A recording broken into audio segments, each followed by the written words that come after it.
مړ دی جنازې ته ځم او تا پسې رالم هلته چې ځو دواړه به یو ځای لاړو زما خو پلار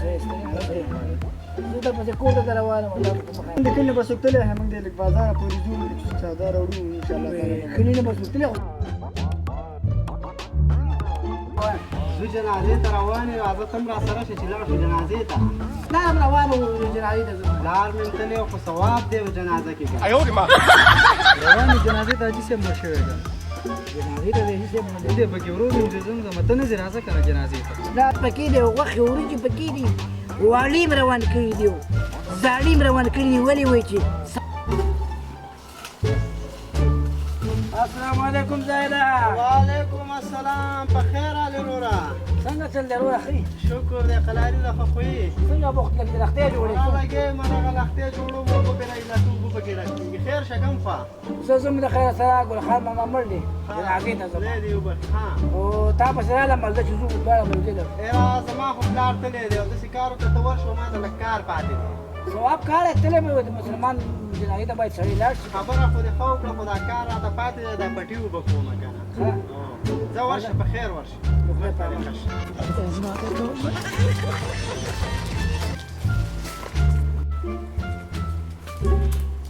او په خیرونه په خیرونه زه درپسې کور ته روان یم تاسو کوم خیر علی د خیر کې چېرته ځئ د خیر داسې بازار ته روان یم څه سودا راوړو کور دپاره ته چېرته روان یې بازار ته پرېږده بازار د مازدیګره تللی شي او جنازې ته نږدې دی نیم ساعت وخت پاتې دی ځئ چې ځو جنازې ته زمونږ د کلي نه به څوک تللی موږ دی لږ بازاره پورې ځو سودا راوړو انشاءالله کلي نه به څوک تللی خو ثواب د هغه وشو نو ستا یې نه شو بس کلي نه څوک تللی دی بس ورغلی دی بس یعنې تاسو نه ځئ بس موږ د بازاره پورې ځو به تللی یم ماشاءالله الله به تللی دا وایي کلي نه به څوک تللی ثواب دی ځئ چې ځو انشاءالله به ورګدر به شو در به شو تاسو ته به ساتلی جنازه چې دغه به راځي او بیا به جنازه کوو څوک به تللی دی ښه کار دی ولا کلي کې مړی شوی دی څوک وایي پلار مې تللی څوک وایي څوک به تللی څوک وایي لاړه توبه مې دې خدایه توبه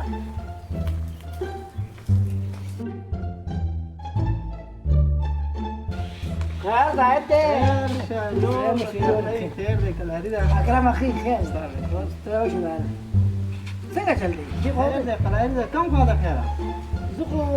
د بازار پورې ځم د کار مې دی تاسو څنګه د درې کس روان زه جنازې ته روان یم راځه ته هم راسره شه چې لاړ شو جنازې ته جنازې ته حاجي صاحب مړ نه دی خبر نه دی او حاجي صاحب فکر مې نه حاجي صاحب مړ دی نو بس ځئ چې ځو د خیر بازار ته به بیا لاړ شي نو خو مخکې ول پلار هم روان و جنازې ته ځم پلار مې تللی خو ثواب دی جنازه کې که موږ به هم لاړ شو ته باندې څه کوې دا هلته کور کې ورانۍ کوي مړه ماشومان ورشي نو ما ویل زه ځان سره به دا هم بوځو لږ ساعت کې تېر شي بازار له ځم ځم ته ځم ته نه ځې موږ سره نه درځم جنازه کې لا وخت شته ځه په خیر او جنازه کې وخت شته دی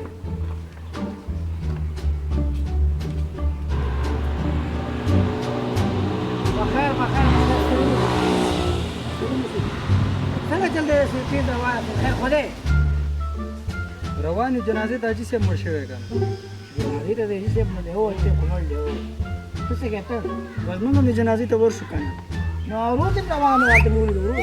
موږ به هم ورشو جنازه به وکړو د خیره ستا خو مې روان ته ورا ثواب دی پکې ورور مې چې ځم ته نه ځې راځه که نه جنازې ته دا زه بازار له ځم راځم بیا زه دا کوم ځئ الله مړ شي زه صحیح ده په خیر راشي ځئ لاړ شئ ځئ ځئ بله ورځ چې غریب کاکا مړ و څوک یې قصه کې نه و چا ویل پلار مې تللی دی چا ویلې ورور مې تللی دی د کلي نه به څوک لاړ شي نن چې حاجي صاحب مړ دی او خیرات پکې دی او غوښې وریجې پکې دي واړې م روان کړي دي او زاړې م روان کړي دي ولې وایي چې ثواب پکې دی ولې هغې کې ثواب نه و دا ټول کار د ثواب نه دی دا د خیرات او د څښاک دپاره منډې وایي پوه شي ثواب مواب نشته دی غریب جنازې ته خو هېڅوک نه ځي خو چې نن حاجي صاحب مړ دی واړه او زاړه ټول روان دي خیرات دی خیرات توبه خدایه توبه